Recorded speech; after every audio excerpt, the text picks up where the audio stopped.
या चल जाएगा?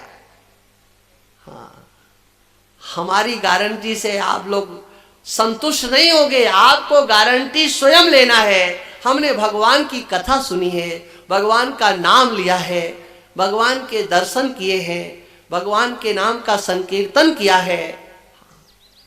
ये यमराज कह रहे हैं, जिह्वा न भक्ति भगवद गुण नाम धेयम चेतश्च न स्मरति तच्चरणारविंदम कृष्णाय नो नमति अक्षरये कदापि तानानयध्वमसतो कृत विष्णु कृत्यान। जिसने विष्णु की पूजा नहीं की है, जिसने कृष्ण को प्रणाम नहीं किया, देखो एक ही श्लोक में दो शब्द आए हैं, कृष्ण और विष्णु, तो क्या अलग अलग है? ये एक श्लोक ये सिद्ध कर रहा है, जिसका नाम भगवान है उसी का नाम विष्णु है, जिसका नाम विष्णु है उसी का नाम कृष्ण है, जिसका नाम कृष्ण है उसी का नाम भगवान है, उसी का नाम विष्णु है।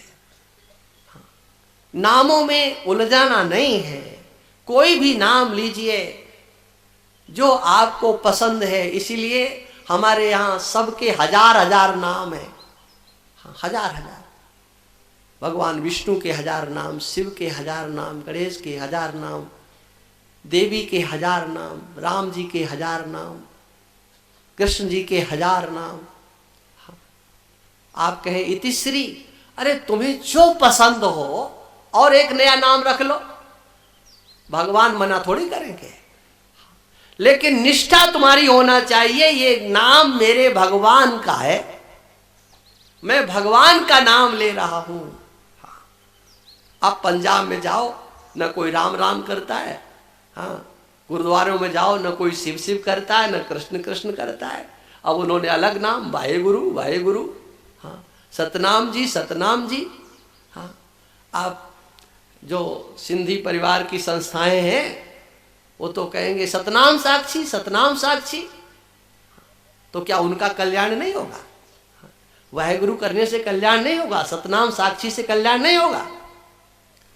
अब हमारे हजार नामों में सतनाम साक्षी नहीं है तो नहीं है, उन्होंने रख लिया है तो उनका कल्याण उसी से होगा, क्योंकि उनको विश्वास है कि हमारे भगवान का नाम है। हाँ, श्री सुखदेव जी महाराज कहते हैं, राजन, ये मैंने जो इतिहास आपको सुनाया है, ये इतिहास, ये कथा मैंने व्यास भगवान से नहीं सुनी है। इतिहासमिमं गुह्यं भगवान कुंभ संभवः कथयामास मलय आसीनो हरिमर्चयन। ये कथा अगस्त भगवान ने सुनाई थी, और कहां? मलयाचल पर्वत के ऊपर। ओ मलयाचल पर्वत, कथा कहने वाले भगवान अगस्त ऋषि, और उस समय वो कर क्या रहे थे? सालग्राम भगवान की पूजा कर रहे थे। सालग्राम भगवान को अपने हाथ पर रख करके अर्चन करते समय उन्होंने ये कथा सुनाई थी। इसमें कोई अर्थवाद नहीं है, ये यथार्थ कथा है। हाँ, इसमें कोई किसी को संदेह करने की गुंजाइश नहीं है। उसके बाद अब चलो भाई थोड़ा सा नाम संकीर्तन कर लिया जाए, हाँ, क्योंकि नाम की महिमा हुई है तो थोड़ा नाम संकीर्तन।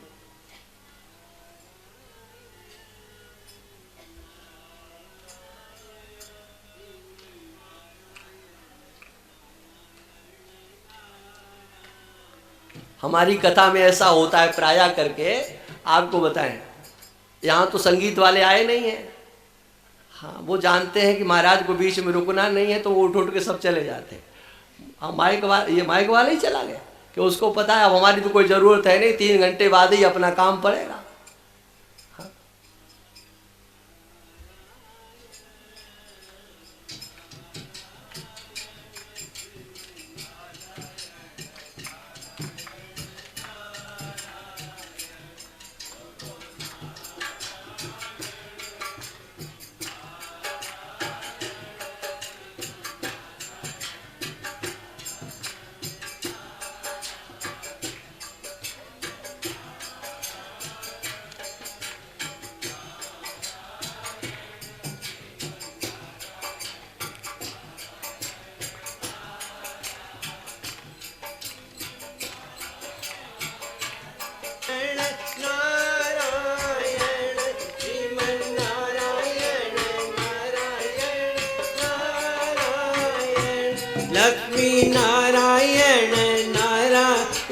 नारायण लक्ष्मी नारायण नारायण नारायण ओ सत्य नारायण नारायण नारायण सत्य नारायण नारायण नारायण ओ बद्री नारायण नारायण नारायण बद्री नारायण नारायण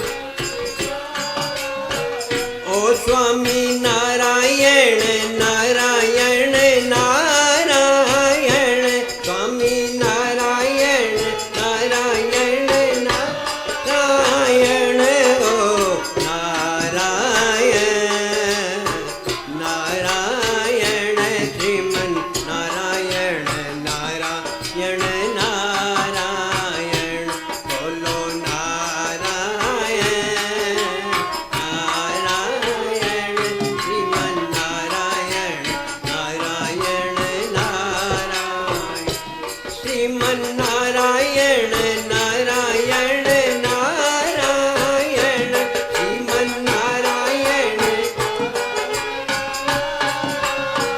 ओ लक्ष्मी नारायण नारायण नारायण लक्ष्मी नारायण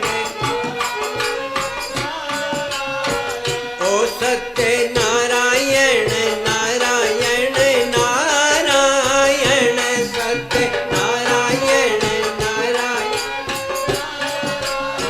ओ बद्री नारायण नारायण नारायण बद्री नारायण नारायण नारायण नारायण नारायण श्रीमन नारायण नारायण नारायण बोलो नारायण नारायण श्रीमन नारायण नारायण नारायण बोलो नारायण नारायण श्रीमन नारायण नारायण नारायण बोलिए सच्चिदानंद भगवान की। आप लोगों ने चतुर्थ स्कंद में दक्ष का चरित्र सुना था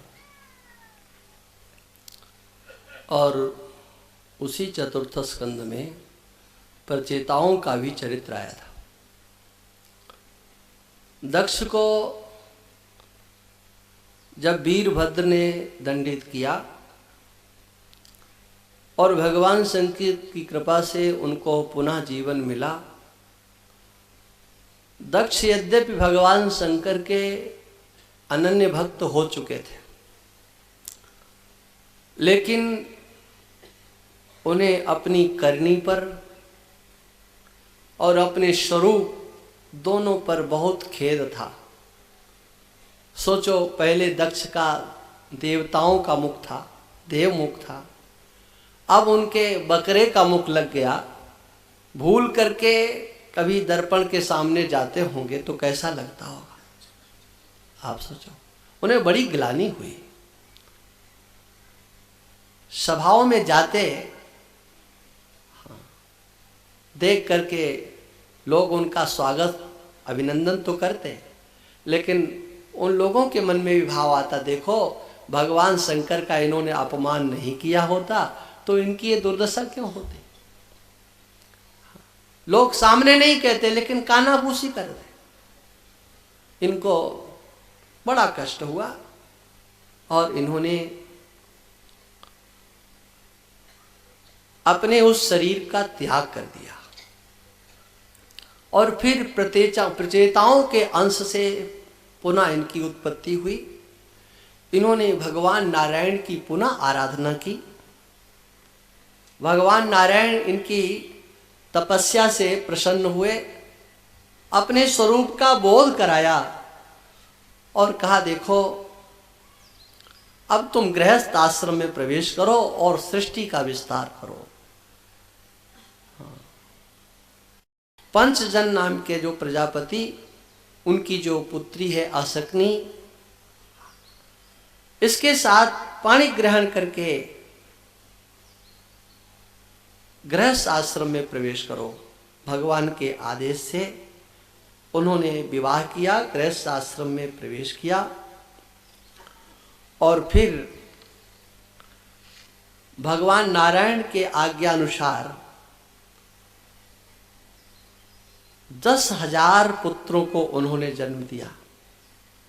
उन सब की एक संज्ञा थी, एक नाम था सबका, उनको हर्यश्व कहते थे। ये सब कथाएं अनेक प्रश्न हमारे आपके चित्त में खड़ा कर देते हैं।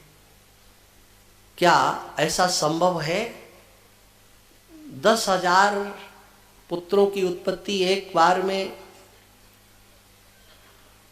तो देखो, ये संकल्पात्मक सृष्टि है। आप संकल्पात्मक सृष्टि जानते हैं किसे कहते हैं? आपके मन में जो संकल्प हो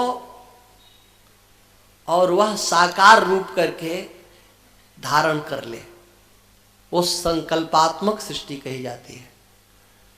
इसका खेल समझने के लिए आप ऐसे समझ सकते हैं, स्वप्न में आपका मन, निद्रा में जब आपका मन अकेला होता है तो उस समय वो अनेक प्रकार की सृष्टि कर लेता है कि नहीं?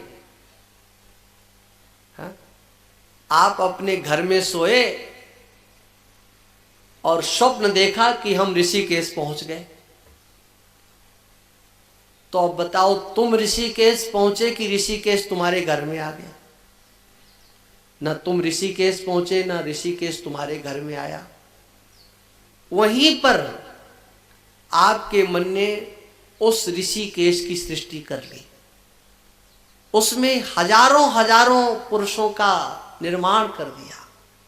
उनका व्यवहार, उनका रहन सहन, वो कल कल निनाद करती हुई गंगा, ये सब आपके मन से निर्मित हो गए। जिस तरह से आपका मन स्वप्न की सृष्टि कर लेता है, अगर यही शक्ति कहीं आपके पास आ जाए जागृत में, तो बताओ कितना बढ़िया रहे। हाँ, लेकिन ये सृष्टि योगियों के पास आती है मन का निरोध करके। ये सिद्धियां क्या है? यही है संकल्पानुसार व्यवहार होने लगना। संकल्प किया, हम वहां पहुंच जाएं, पहुंच गए। कुछ करना नहीं है, संकल्प से व्यवहार। तो ये संकल्पात्मक सृष्टि है और वह सच्ची प्रतीत होने लग जाती है, व्यवहारिक बन जाती है। जो प्रातिभाषिक सृष्टि होती है उसमें जब सत्य बुद्धि हो जाती है तो वही व्यवहारिक बन जाती है और उससे व्यवहार होने लगता है। इन हर्यश्वों को दक्ष ने कहा कि जाओ नारायण सरोवर पर जाकर के तपस्या करो, भगवान की आराधना करो। अब वो 10,000 पहुंच गए नारायण सरोवर पर, स्नान किया, तपस्या करने का मन बना रहे थे कि उसी समय नारद जी आ गए। नारद जी ने देखा ये बालक, इनका शुद्धांतःकरण है, इनके जीवन में अभी कोई विकार नहीं है, इनका मन संकल्प विकल्प से रहित है। ऐसे मन में अगर यथार्थ विज्ञान उतार दिया जाए तो कितना अच्छा होगा। लेकिन सीधे सीधे इनको उपदेश भी नहीं करना है। हाँ। उन बालकों से पूछा, आप लोग यहाँ क्यों आए हैं? हम पिता की आज्ञा से तपस्या करने आए हैं। तपस्या क्यों करोगे? बोले हम सृष्टि करेंगे, सृष्टि का विस्तार। अच्छा, सृष्टि का विस्तार करोगे? ये बताओ, तुमने इस पृथ्वी को देखा है क्या? ये पृथ्वी कितनी लंबी चौड़ी है, इसका और छोर पता है? कहां इसका आदि है और कहां इसका अंत है? इसका मध्य कहां है? हाँ, क्या बता सकते हैं? उन्होंने कहा नहीं, हम नहीं जानते हैं। अच्छा चलो कोई बात नहीं, एक बात बताओ, तुम ऐसे किसी राष्ट्र की चर्चा सुने हो, जानते हो, जिस राष्ट्र में एक ही पुरुष रहता हो? कहा नहीं, हम नहीं जानते। अच्छा, ऐसी किसी स्त्री को जानते हो जो अनेक स्वरूप बदलती हो, रूप बदलती रहती हो? हाँ, कहा नहीं जानते। ऐसे किसी पुरुष को जानते हो जिसने बाजार में रहने वाली देवी से संबंध किया हो? ऐसी किसी नदी का नाम सुना है जो दोनों ओर बहती हो? ऐसे किसी घर को जानते हो जो 25 तत्वों से बना हो? किसी विचित्र हंस की कथा तुम्हें ज्ञात है? ऐसा कोई चक्र बताओ जो बिना चलाए चल रहा हो? सबने मना किया, नहीं जानते हैं। तो फिर अपने पिता का आदेश कैसे पालन करोगे? हाँ, तुम हमारे इन प्रश्नों पर विचार करो और उसके बाद फिर तपस्या करना, सृष्टि करना। सुखदेव जी कहते हैं, हाँ, देवर्षि की वो वाणी रहस्यमयी थी। वाचा कूटम तु देवर्षे स्वयं ब्रह्मस शुद्धिया। वो सबके शब्द शुद्धांता करने वाले थे, विचार करने लगे पृथ्वी नाम किसका है। हाँ। अब यहां पर देखो, वही सारी चर्चा है जो आप लोग भगवत गीता में पढ़ते हो। इदम शरीरम कौन्तेय क्षेत्रमित्य विधीयते। जो इस कार्यकरण संघात में अपनी अहंता बैठा लेता है उसका नाम जीव होता है। भूः क्षेत्रम जीव संज्ञम यद अनादि निज बंधनम।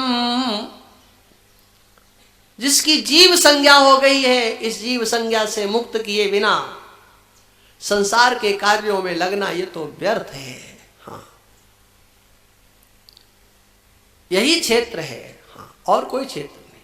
ये शरीर ही क्षेत्र है, यही पृथ्वी है, इसी पर सारी सृष्टि है, इसी के आश्रित सारी सृष्टि है। लेकिन ये बात आप लोग जल्दी तो मानोगे नहीं, और मेरे पास समय भी नहीं कि हम समझा लें। हाँ, ये स्थूल सूक्ष्म जो संघात है ना, इसमें हमारी जो अहंता हो गई है, जो ममता हो गई है, यही अशुद्ध जीव का स्वरूप है, और यही जन्म मृत्यु के चक्कर में डालने वाला है। एक आत्म तत्व है, वही सब में समाया हुआ है। एकः एव ईश्वरस्तुर्यः भगवान स्वाश्रयः परः। एक तुर्य तत्व है, तुरीय तत्व। तुरीय माने चतुर्थ, चौथा तत्व। पहले 3 तत्व समझ में आ जाए तो चौथा समझ में आ जाएगा। तुरीयम त्रिषु संततम। एकादश स्कंद में हंसोपाख्यान में इसका बड़ा सुंदर वर्णन भगवान के द्वारा किया गया है। एक जागृत अवस्था और एक जागृत अवस्था का अभिमानी, एक स्वप्नावस्था, एक स्वप्नावस्था का अभिमानी, एक सुषुप्ति अवस्था और उस सुषुप्ति अवस्था का अभिमानी। इन अवस्थाओं के अभिमानी अलग अलग। इन सभी अवस्थाओं में एक है, वो है तुरीय तत्व, वह है आत्म तत्व। वही एक पुरुष है, सर्वत्र एक पुरुष है। आपने सुना होगा उस कथा को कि मीरा जी एक बार वृंदावन पहुंची एक महापुरुष से मिलने के लिए। उन महापुरुष ने कहा कि हम प्रकृति का दर्शन नहीं करते, प्रकृति से बात नहीं करते। उनके शिष्य ने आकर के कहा हमारे गुरुदेव कहते हैं हम प्रकृति से बात नहीं करते। अच्छा, हम प्रकृति हैं और वो पुरुष हैं? इस वृंदावन में तो एक ही पुरुष है। अगर वो अपने को पुरुष मानते हैं तो मुझे उनसे बात नहीं करना, दर्शन नहीं करना। परमात्मा ही एक पुरुष है और वह परमात्मा ही समस्त शरीरों में आत्मा के रूप में विराजमान है। उपाधि भेद से कहीं उपहित का भेद नहीं होता है। अनेक शरीरों में एक चिन्मात्र तत्व विद्यमान है, वह एक ही है। आपने सुना है यद गत्वा न निवर्तन्ते तद धाम परमम मम। भगवान का वह धाम है जहां एक बार चला गया कोई तो फिर वो लौट नहीं सकता। ये ऐसा बिल है, इसमें सोच समझ करके घुसना चाहिए। भगवान के धाम अगर कहीं एक बार गलती से भी चले गए तो फिर लौटना चाहोगे तब भी लौट नहीं सकते। इसलिए मकान दुकान परिवार को संभालने वालों, भगवान की भक्ति संभाल के करना। हाँ, क्योंकि वहां जाकर के फिर लौटना नहीं है। वो धाम है कौन? उस धाम का नाम क्या है? गीता में ये तो वर्णन है, यद गत्वा न निवर्तन्ते। तो क्या उस धाम में जाना पड़ता है? कहा नहीं नहीं, उस धाम में जाना नहीं पड़ता है, वो तो हमें नित्य प्राप्त है। वो धाम प्रत्यक धाम, वो प्रत्यक धाम है। प्रत्यक, ये आत्मा को प्रत्यक कहा जाता है। हाँ, जो अंतस्थ है। हाँ, आत्म तत्व वही धाम है। और भागवत में तो गर्जना की गई है इस धाम की कि धाम क्या है। इसकी चर्चा भगवान चाहेगा तो अंतिम दिन हम जरूर करेंगे। धाम क्या चीज है, पद क्या चीज है, धाम क्या चीज है, इसकी चर्चा भागवत में। हाँ, वो उनको पद मिल गया, वो उस धाम चले गए। धाम और पद, इनका वर्णन भागवत में जितना स्पष्ट है उतना अन्यत्र नहीं है। इस प्रकार से इन बालकों ने उनके समग्र प्रश्नों पर विचार किया। ये प्रश्न तो बड़े गंभीर हैं और विचार करके एक निश्चय किया, मेरे पिता तो मुझे संसार चक्र में डालना चाहते हैं। नारद जी की महान कृपा हो गई जिन्होंने मेरे हृदय के नेत्र खोल दिए। ये नेत्र हृदय के जब तक खुले नहीं हैं तब तक संसार और संसारी के लोग, ये संसारी लोग अच्छे लगते हैं, ध्यान रखना। ये बाहरी नेत्रों से दुनिया अच्छी लग रही है और अगर कहीं अंदर के नेत्र खुल गए तो दुनिया और दुनिया वाले ये लोग आपको पसंद नहीं आ सकते हैं। हाँ, भगवान की कृपा ही है जो ये नेत्र खुले नहीं है। हाँ, और क्या, नहीं दुनिया अच्छी नहीं लगेगी, गारंटी की बात कह रहा हूं। हाँ, गोस्वामी जी कहते हैं ये नेत्र सबके पास हैं लेकिन खुलते किसी किसी के हैं। उघरई विमल बिलोचन ही के, हृदय के नेत्र खुल जाते हैं तब क्या होता है, बोले मिटई दोष दुख भव रजनी के। अंधकार में दुख है, अंधकार में दोष है, अंधकार में ये संसार अच्छा लग रहा है, प्रकाश में संसार अच्छा नहीं लगता है। टेलीविजन में आप देखते हो तो उसके सामने जरा टॉर्च लगा दो, प्रकाश से देखो तो और बढ़िया लगेगा कि नहीं? हाँ। अंधेरे में ही वो खेल अच्छा लगता है, अगर उस पर प्रकाश आप कर दो तो फिर कोई आनंद नहीं आने वाला है। जिन चित्रों को देख करके आनंद लेते हो वो फिर आनंद नहीं देंगे। ये दुनिया अंधकार में अच्छी लगती है, प्रकाश होने के बाद फिर ये दुनिया अच्छी नहीं लगेगी, ये निश्चित आप समझ लीजिए। दक्ष को जब पता लगा मेरे पुत्रों को नारद जी ने बहका दिया तो बड़ा उनको कष्ट हुआ। हाँ। आप सोचो 10,000 बेटे एक साथ सन्यासी बन जाएं तो कोई प्रसन्नता तो नहीं होगी। हाँ। लेकिन कोई बात नहीं, ब्रह्मा जी ने समझाया। पुनः उन्होंने 1000 बालकों की सृष्टि की और उनसे भी कह दिया कि जाओ तुम भी आराधना करो।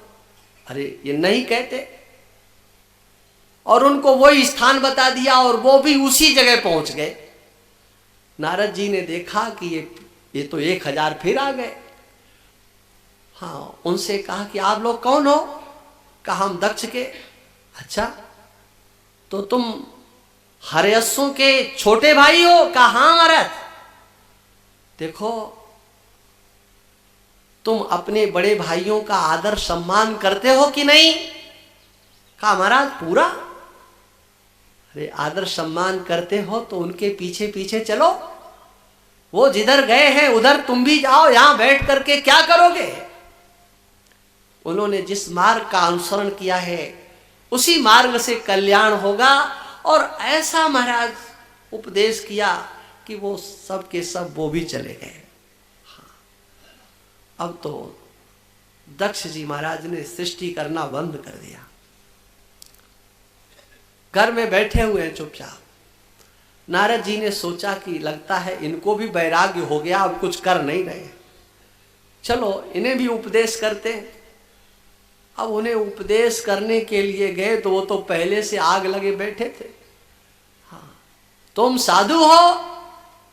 अरे साधुओं के नाम पर तुम तो कलंक हो, कलंक। हाँ। अहो असाधो साधु नाम साधुलिंगेन नस्तया असाधु कार्य भरकाणाम बिच्छोर मार्गा प्रदर्शिता। बड़ा बुरा लगा। हाँ, तुमने क्या किया? मेरे बालकों को भीख मांगने वाला बना दिया। हाँ।